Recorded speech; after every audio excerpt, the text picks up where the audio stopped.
Welcome to Devotionary, where we make the Bible accessible and applicable. God is the God of the impossible. There's no challenge too great, no problem too large, and no enemy too powerful that God is not greater, larger, and more powerful. He's incomparable. He's unconquerable. He is all-powerful. And in Isaiah chapter 37, verses 21 through 38, King Hezekiah is given an up-close and personal glimpse of just how great God really is. After he took the problem of the Assyrian siege to God, Isaiah gave King Hezekiah a message from God. He was going to deal with the Assyrians quickly and effectively. Despite all their arrogant boasts, they would never breach the walls or get beyond the gates of Jerusalem. God would deal with Sennacherib and his mighty army. In fact, he would delegate the job to one of his angels, revealing just how sovereign he really is. And for all this to happen, Hezekiah simply needed to turn to and trust in God. In response to Hezekiah's simple yet passionate prayer, God answered and brought about a salvation that had to have left the people of Judah slack-jawed and awestruck. Practicing humble faith when faced with trouble unleashes the God of the impossible.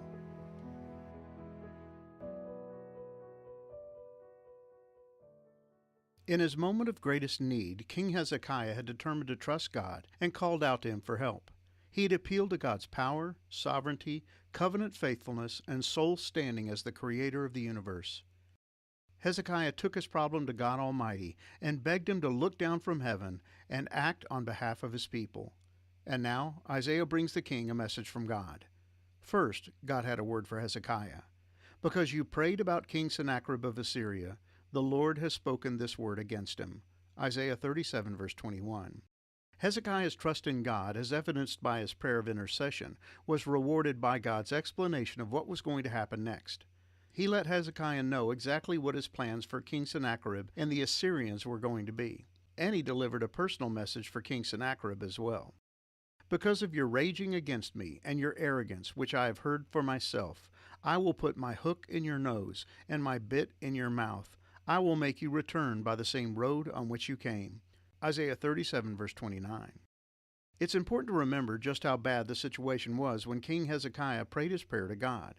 The Assyrian army was camped outside the walls of Jerusalem. A total of 46 cities within Judah had already fallen to the Assyrians, and King Sennacherib had sent word to the people of Jerusalem that they surrender or face certain annihilation. These were dark days for King Hezekiah. The prospects for his capital and its inhabitants could not have looked bleaker, but he had taken his need to the Lord. It would be easy to conclude that Hezekiah had no other options. He had run out of tricks up his sleeve and was left with no other alternative but to cry out to God. But the important fact is that he did cry out to God, and God heard his cry and responded.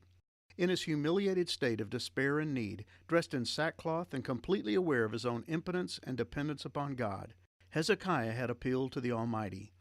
But King Sennacherib displays a markedly different attitude. In his pride and arrogance, dressed in his royal robes and boasting of his own power, he had mocked the Almighty, and God was not pleased. Whom have you been defying and ridiculing? Against whom did you raise your voice? At whom did you look with such haughty eyes? It was the Holy One of Israel. Isaiah 37, verse 23. Sennacherib was a walking ego, bragging about his many exploits and describing himself in self-adulating terms that made him sound like a god. You have said, with my many chariots I have conquered the highest mountains. Yes, the remotest peaks of Lebanon. I have cut down its tallest cedars and its finest cypress trees. I have reached its farthest heights and explored its deepest forests. I have dug wells in many foreign lands and refreshed myself with their water. With the sole of my foot I stopped up all the rivers of Egypt. Isaiah 37, verses 24 through 25. Sennacherib suffered from eye disease, a common malady among world leaders. King Nebuchadnezzar of Babylon had the same problem. As he looked out across the city, he said, "Look at this great city of Babylon. By my own mighty power I have built this beautiful city as my royal residence to display my majestic splendor." Daniel 4, verse 30. Self-made men tend to suffer from self-exaltation. Their success goes to their heads, and they begin to believe that they alone are responsible for their fame and fortune. But God breaks the news to Sennacherib that his rapid rise to world domination had been anything but his own doing. "But have you not heard? I decided this long ago. Long ago I planned it, and now I am making it happen. I planned for you to crush fortified cities into heaps of rubble. Isaiah 37, verse 26. Sennacherib had been little more than an instrument in the hands of the sovereign God of the universe. God had used the Assyrians to accomplish his own divine ends. And as quickly as they had risen to power by the decree of God, they could just as easily be rendered a non-factor on the world stage by his hand. And God let Sennacherib know that his days were numbered. His 15 minutes of fame were about to come to an abrupt end. All of this had to have sounded too good to be true to Hezekiah. While he had prayed to God for help, the idea that God would completely eliminate the Assyrian problem was more than he could have dreamed. And God seems to have sensed Hezekiah's lingering doubt, so he provided the king with proof. He let him know that within 3 years' time the people of Judah would be planting and harvesting their crops, just like they always had. The land, devastated by the Assyrians, would once again yield its crops and return to its former state of fruitfulness. And this is important to note because of the arrogant boast made by King Sennacherib. "Make peace with me, open the gates and come out, then each of you can continue eating from your own grapevine and fig tree and drinking from your own well. Then I will arrange to take you to another land like this one, a land of grain and new wine, bread and vineyards." Isaiah 36, verses 16 through 17. The Assyrian king had promised to provide the people of Judah with grain, grapes, wine, and bread. He had arrogantly placed himself in the role of God Almighty. But God wanted Hezekiah to know that true fruitfulness came only from his hand. And while it would take some time before the remnants of the Assyrian army were removed from the land, God promised to restore the fortunes and fruitfulness of Judah. "For a remnant of my people will spread out from Jerusalem, a group of survivors from Mount Zion. The passionate commitment of the Lord of Heaven's armies will make this happen." Isaiah 37, verse 32. God was going to save a remnant of his people. He would not allow the Assyrians to destroy Jerusalem. Instead, he would intervene and display his covenant faithfulness to a people who had consistently refused to remain faithful to him.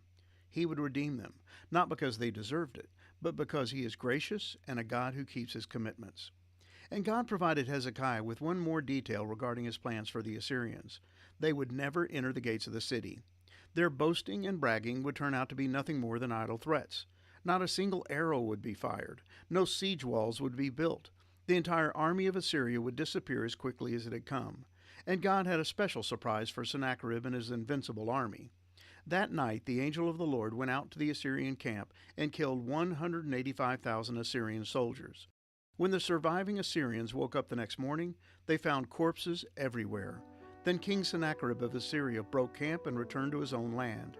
He went home to his capital city of Nineveh and stayed there. Isaiah 37, verses 36 through 37. God delivered a miracle. The Lord of Heaven's army sent a single angel who devastated the vaunted troops of Sennacherib's army. Overnight, he lost 185,000 of his finest soldiers, and God didn't even lift a finger. His work was accomplished by one of his angels, a sobering reminder of God's superior strength and sovereign power. And the once mighty Sennacherib would return home to Assyria, only to face assassination at the hands of his own sons. His plans didn't turn out as he expected, but God's did. His divine will was accomplished just as he had planned it long before Sennacherib was even born. While things could not have looked bleaker from Hezekiah's vantage point, he placed his trust in God, and he was far from disappointed. God accomplished the impossible. He did what Egypt could never have done. He provided a solution that was beyond man's ability and outside of human reasoning. In his wildest dreams, Hezekiah could never have imagined a scenario like this one. But because he trusted God, he was given the privilege of seeing the salvation of God.